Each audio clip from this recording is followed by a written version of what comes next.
हाँ बच्चों, last video में मैंने आपको विकारी शब्दों के बारे में बताया था, यानी संज्ञा, सर्वनाम, क्रिया, विशेषण, यानी जो भी विकारी भेद होते हैं, उसके अलावा वचन है, लिंग है। इसके साथ साथ बच्चों कारक भी आते हैं। कारक का संबंध, कारक से संबंध भी बताया जाता है। कारक चिन्हों का प्रयोग क्या होता है? संबंध बताने के लिए प्रयोग किया जाता है। तो कारक चिन्हों का प्रयोग भी इस पद परिचय के अंतर्गत आता है, यानी वो भी आपको देना होता है। कारक के बारे में बताना होता है कि किस प्रकार का कारक है। इसके बाद आता है बच्चों अव्यय या अविकारी शब्द। अव्यय शब्द किसे कहते हैं? आपने पढ़ा होगा। अव्यय शब्द किसे होते हैं? जो योग्य तो प्रयोग में लाए जाते हैं, जिनका कभी रूप परिवर्तन नहीं होता, वो उन्हें हम अविकारी शब्द कहते हैं। चाहे वो शब्द लिंग है, वचन है, कारक, कारक, इन सभी का कोई प्रभाव नहीं पड़ता, इनसे अप्रभावित रहती है, उन्हें बोलते हैं हम अव्यय या अविकारी शब्द। अव्यय शब्द कितने होते हैं बच्चों? अविकारी शब्द 4 होते हैं। कौन कौन से होते हैं अविकारी शब्द? 4। क्रिया विशेषण, संबंध बोधक, समुच्चय बोधक और विस्तार। ये 4 भेद हैं अविकारी शब्द। जैसे 4 थे आपके विकारी शब्दों के, संज्ञा, सर्वनाम, क्रिया, विशेषण, ये 4 हैं अविकारी शब्द। विकारी शब्द के ये विकारी शब्द हैं क्रिया विशेषण, संबंध बोधक, समुच्चय बोधक और विस्तार। तो सबसे पहले हम क्रिया विशेषण पर चलते हैं कि क्रिया विशेषण क्या होता है। क्रिया विशेषण किसे कहते हैं? जो शब्द क्रिया की विशेषता बताते हैं उन्हें क्रिया विशेषण कहते हैं। क्रिया विशेषण के कितने भेद हैं? काल। क्रिया विशेषण के 4 भेद हैं: कालवाचक, मात्रावाचक या परिमाणवाचक, स्थानवाचक और रूपवाचक। क्रिया विशेषण के कितने भेद हैं? क्रिया विशेषण के 4 भेद हैं। कर लीजिए। अब सबसे पहले आता है आपका कौन सा क्रिया विशेषण? कालवाचक क्रिया विशेषण। कालवाचक क्रिया मीन्स समय का बोध होता है, जैसे अब, कब, जब, आज, कल, सुबह, प्रतिदिन। इसमें कालवाचक शब्दों का प्रयोग किया जाता है। दूसरा है मात्रा या परिमाणवाचक क्रिया विशेषण। तो मात्रा यानी इसमें वस्तु की मात्रा बताई जाती है, जैसे कम है, अधिक है, ज्यादा है, बहुत है, थोड़ा है। ये सभी मात्रा या परिमाणवाचक क्रिया विशेषण होते हैं। तीसरा आता है स्थानवाचक क्रिया विशेषण। स्थानवाचक क्रिया विशेषण में स्थान का पता चलता है कि किस स्थान पर काम हो रहा है। जो काम है, जो क्रिया है, जो क्रिया हो रही है, वो किस स्थान पर है, जैसे ऊपर है, नीचे, यहाँ, वहाँ, इधर, उधर। ये सभी स्थानवाचक क्रिया विशेषण के अंतर्गत आते हैं। अगला आता है बच्चों रीतिवाचक क्रिया विशेषण। रीतिवाचक क्रिया विशेषण अर्थात उसमें रीति का ज्ञान होता है, जैसे वो जोर से हो रहा है काम या धीरे धीरे कर रहा है, क्रम से हो रहा है या बिना क्रम के हो रहा है काम, कब हो रहा है वो काम, कैसे हो रहा है। ये रीतिवाचक क्रिया विशेषण के अंतर्गत आते हैं। अब चलते हैं बच्चों संबंध बोधक। संबंध बोधक के कितने भेद हैं? संबंध बोधक के भी यहाँ पर 10 भेद मैंने आपको बता दिए हैं। 10 भेद कौन कौन से हैं? कालवाचक, स्थानवाचक, दिशावाचक, संबंध बताने वाले, साधनवाचक, समानतावाचक, समतावाचक या समानतावाचक, विषयवाचक, विरोधवाचक, हेतुवाचक, तुलनावाचक और संघवाचक। इन्हें आप पढ़िए। इनके बारे में कौन कौन से शब्द इनके साथ आते हैं वो मैं आपको बता देती हूँ। तो सबसे पहले आता है आपका कालवाचक। कालवाचक के अंतर्गत क्या होता है? कालवाचक में आपको पहले, पीछे, बाद में, तुरंत, जैसे अभी मैंने आपको क्रिया विशेषण बताया वही इसमें भी है। तो उसके बाद आता है आपका स्थानवाचक क्रिया विशेषण। स्थानवाचक क्रिया विशेषण में जैसे यहाँ, वहाँ, सामने, बाहर, भीतर, निकट इत्यादि। इसके बाद आता है दिशावाचक। दिशावाचक में किस तरफ, किस ओर, किस पर, किस में, ये आता है दिशावाचक। अगला आता है साधनवाचक।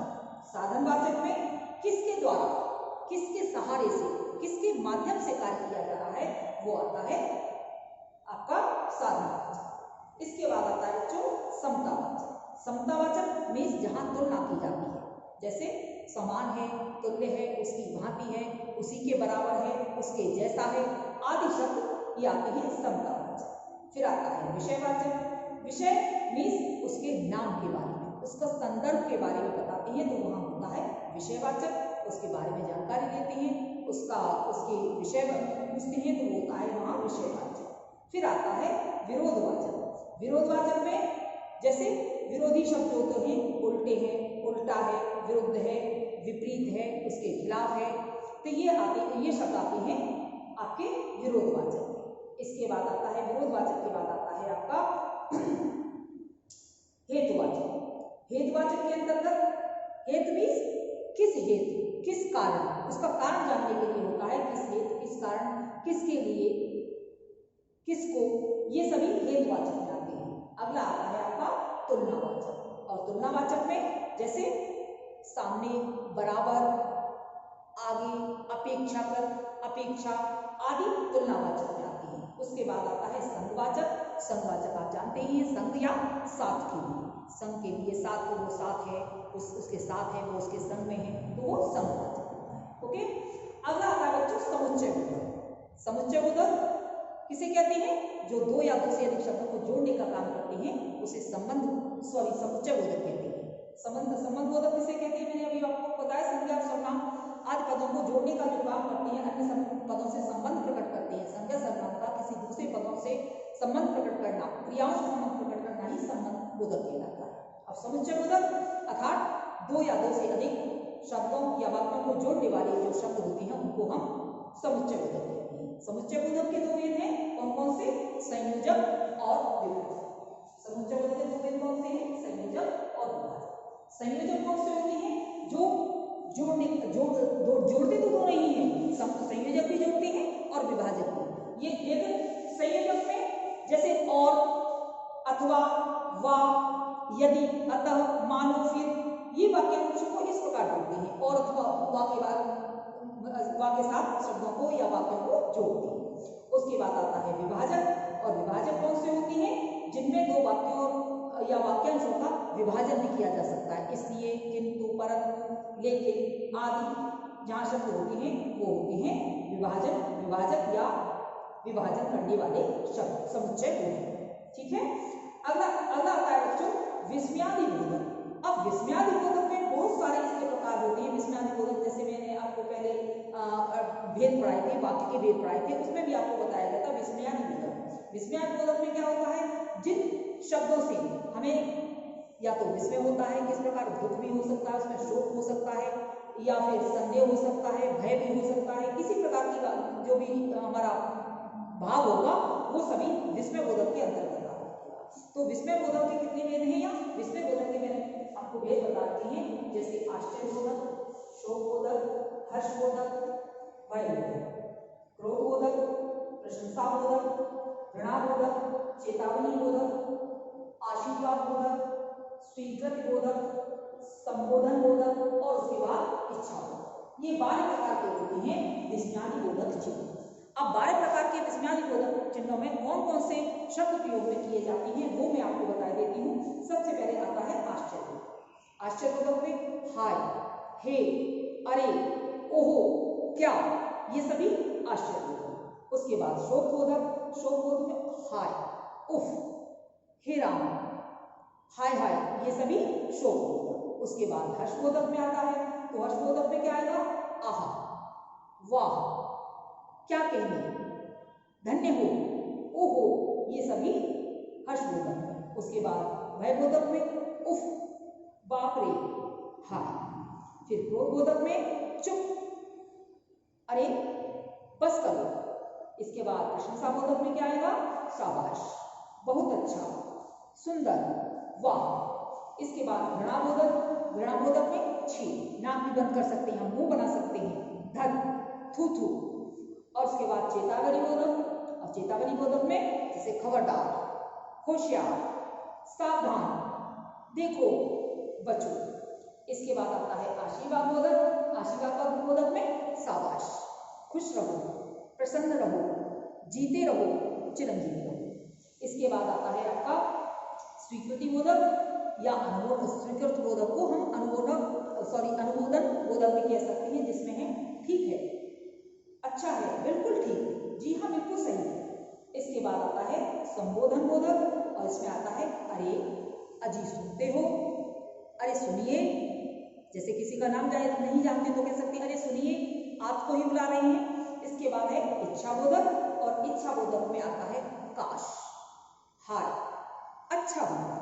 ये सभी आपके विस्मय बोधक शब्द हैं।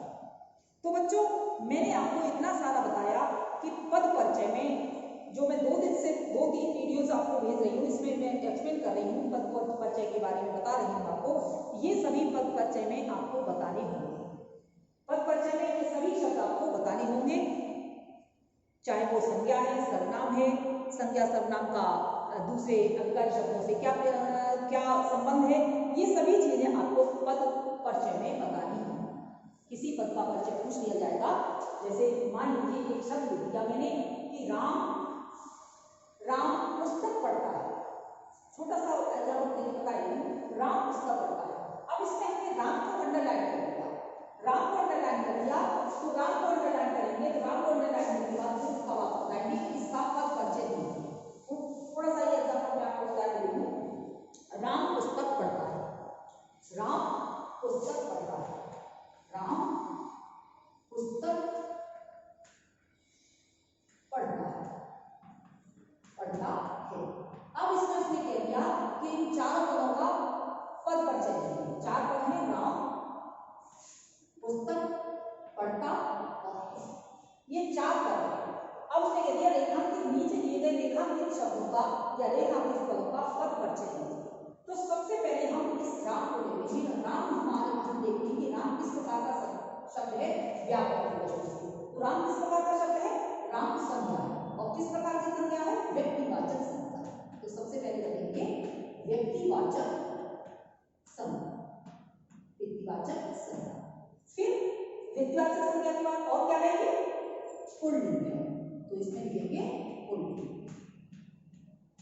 पुल्लिंग के बाद और क्या रहेंगे, एक वचन है, तो यहाँ एक वचन लिखेंगे। और एक वचन के बाद और क्या रहेंगे, वाक्य का कर्ता, तो इसमें लिखेंगे हम वाक्य का कर्ता। या है क्रिया का, या फिर लिखेंगे पढ़ता है क्रिया का कर्ता। दो तरीके से लिख सकते हैं, पढ़ता है क्रिया का कर्ता, पढ़ता है क्रिया का कर्ता, पढ़ता है क्रिया का कर्ता। ये इसका, ये जो पूरा सेंटेंस मैंने लिखा है, ये सब इसका पद परिचय। इतना आप लिखेंगे तब आपको 1 मार्क्स मिलेगा। ये आपका पद परिचय। ओके, इतना समझ आ गया आपको। ये इस वाक्य का यानी ये जो पद है, इस पद का ये पद परिचय हो गया। दूसरा है, हमने दूसरा लिया है पुस्तक। अब हमने लिख दिया पुस्तक। अब पुस्तक का पद परिचय देना है, तो पुस्तक क्या है, पुस्तक की संज्ञा है। पुस्तक किस प्रकार की संज्ञा है, जातिवाचक संज्ञा। पुस्तक है हमारी जातिवाचक संज्ञा, जातिवाचक संज्ञा। कौन सा लिंग है पुस्तक, स्त्रीलिंग, यानी लिखेंगे स्त्रीलिंग। स्त्रीलिंग के बाद वचन कौन सा है, एक वचन, एक वचन। लिंग कौन सा है, लिंग लिख दिया, वचन लिख दिया। अब क्या है, वाक्य में क्या है, कर्म, तो इसमें लिखेंगे कर्म। पढ़ता है क्रिया का कर्म, पढ़ता है क्रिया, यानी लिखेंगे कर्म। कौन सा कर्म है, पढ़ता है, पढ़ता है क्रिया का क्रिया। पहले भी लिख सकते हैं, पढ़ता है क्रिया का कर्म, ऐसे लिख सकते हैं। अब ये इसका पद परिचय इस तरीके से हम पढ़ता है लिखेंगे। ये पढ़ता है, पढ़ता है लिख देंगे, तो इसका पढ़ता क्या है, पढ़ता पठ धातु, पठ धातु का ये सॉरी पढ़ता है क्रिया क्या है, पठ धातु का रूप। पठ धातु इसकी जो रूप है, मुख्य रूप है, क्रिया का जो रूप है वो क्या है, पठ।